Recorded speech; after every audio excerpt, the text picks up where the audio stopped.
Yarap ay totoong crush na kita. Sa totoo lang, hanggang ngayon naman. Hindi ko pa rin naiwasan isipin yun. Pero bahala na. Basta ang importante, masaya ako pagkasama ka.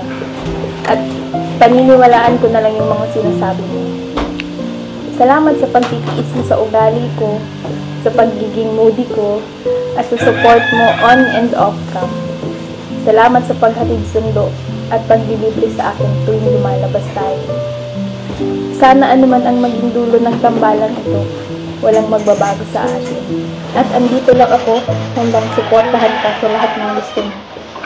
Mahal kita, bilang kaibigan, kalab-in, at syempre, alam mo na yun. Ingat palagi sa pag-scout. Soon, makakasama mo na ako dyan.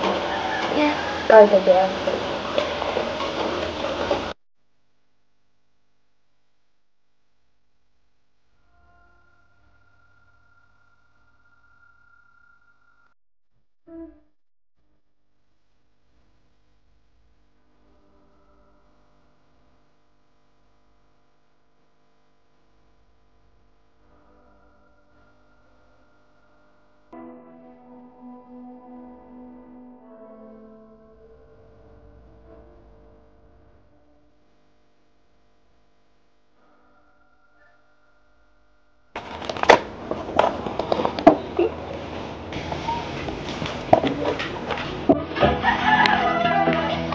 Grabe naman itong sulat mo sa akin. Pero, salamat. Salamat sa pag-appreciate. Actually, kulang pa nga yun eh. Yung lahat ng effort ko. Parang sa isang katulad mo. Sabi ko po sa inyo, huwag mo na pumasahin. Makakaya po tuloy. Okay lang, please. At least alam po kung bakit.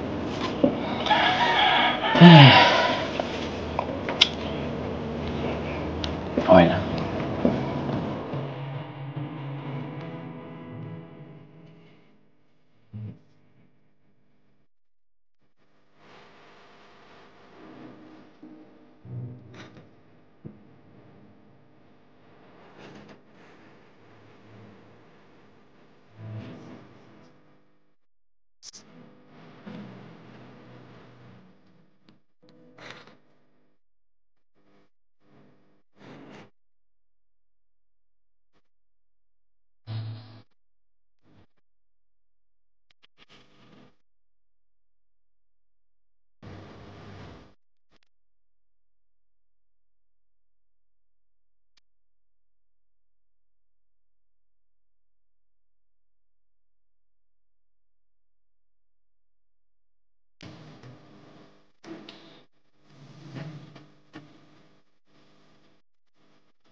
Ay bro, pwede bang makaabala muna? Bro, sige lang.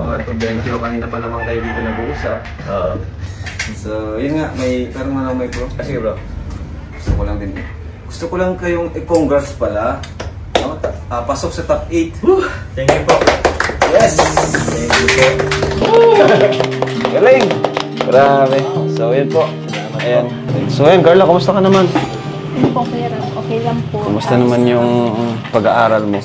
Parang busy ka naman nakaraan ay. Kasi nga po, tapos dito po, dapat nung nakaraan pa po yung shoot natin. Kaya kasi pasyensya na po. Okay lang. Po ako Okay lang naman. dami pong ginagawa sa school po. Pero parang, ba't ganun, John? Parang kahit stress siya, parang blooming pa rin siya. No? Inalagaan mo ba? Magmukha ba? Ano bro? Siguro napupunta sa'yo. Siguro.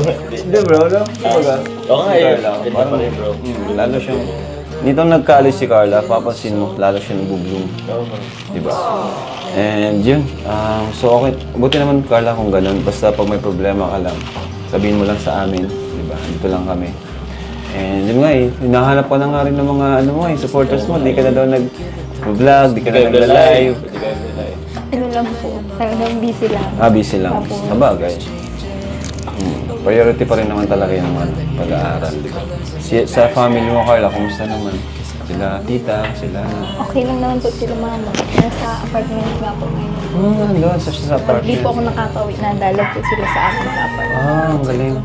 So, ano nga palang plano mo, di ba? Parang yung sponsors nung nag-debut ka, nung nag-birthday ka, is parang ang sabi, parang gusto ko nilang pagawa ng bahay dito sa Daet.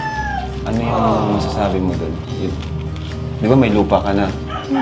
Then, ikaw, anong plano mo?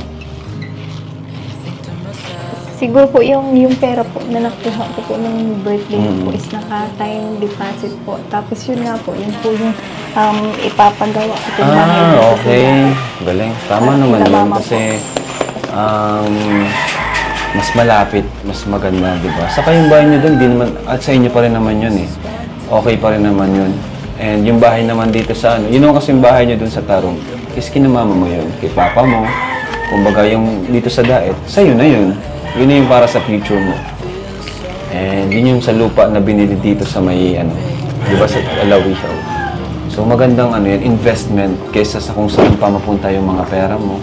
Ang mahal, at least, hindi ka na problema sa bahay. Kasi kadalasan, ang mga nagtatrabaho, unang goal nila magkabahay. At least ikaw, andong ka na, may bahay ka na. At yung YouTube naman, is andyan lang naman yan. Di ba, na, ayan eh, parang part na yun ng future mo eh. YouTube and ang Team Kalingap. Tayo, ang Jomcar, no? Kaya po, ayan po sa mga nag-aabang ng next episode, ito na. Tagal nilang naghintay para dito sa episode na to. Yun na po, at ano niya na po yung letter ni Carla na sinulat niya nung, kailan nga yun po? September ba yun?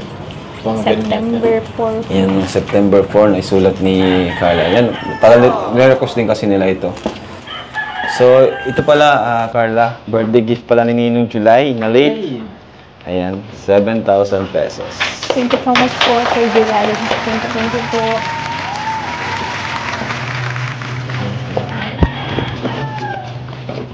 And ito naman, Carla, is from YouTube channel natin para sa allowance mo. 6,000 pesos. Thank you so much. Anong matapos na yung first year niya? Next. First sem pa lang? Ay, second sem. Second sem. Matatapos na yung first year. First year. Nakakatapos na agad tayo, no? Ng isang taon. So, syempre, unang-una po, gusto ko unang pasalamatan po. Syempre, si Guy and syempre sa Team Kalingap. And sa mga supporters po na patuloy na nagsusuporta po sa Jomcar. Congratulations po sa atin at nakapasok tayo sa basta top 8 yata yun na ang Jomcar po ay top 8 Love Teams yata of the year 2024. Kaya maraming salamat po. And patuloy niyo po abangan po at panoorin po ang mga anak po ni Kalinga Prab, mga serye, ang Love Teams. Sana po patuloy po suportahan. Yun po, syempre unang-una din kay God kasi sobrang layo lang po natin. Tapos yun po, isa na din po nakasali tayo dun sa Pinahistory top 8 po ang Jomcar Love Team. And thank you so much po syempre sa inyong suporta, sa mga viewers, sa patuloy po na nagmamarathon ng upload ni Kuya Rab ang Jomcar. Syempre po sa mga viewers, sa patience niyo po sa paghihintay sa Jomcar niyan, sobrang talaga. Doon na po ulit. And thank you po. Thank you so much po sa support. And then, syempre po sa mga titas po, kila Tita Connie, kila Tita Jenny, kila Tito Andy, yun po sa bumubuo po ng Jomcar 18 USA and Australia. Thank you so much po sa inyong lahat. Sa lahat po ng mga sponsor ng Jomcar. Thank you po. So, yun mga Kalingap. And thank you so much po sa panonood. Thank you sa suporta, sa Jomcar, at sa mga charity vlogs natin. Supportan niyo rin po si Carla. Ay, congrats! 100k subscribers. O, pala natin nakaraan. 100k subscribers na si Carla. Pero bihira pa mag-upload yan. Bihira mag-live. Jomar din, Kalingap Jomar. Support niyo rin po. At syempre, mga kasama natin dito. Pakita mo sila bro lahat. O yan. Support niyo po sila lahat. So, thank you, God bless. And bye-bye po. Jesus loves you. Bye-bye. Get us po.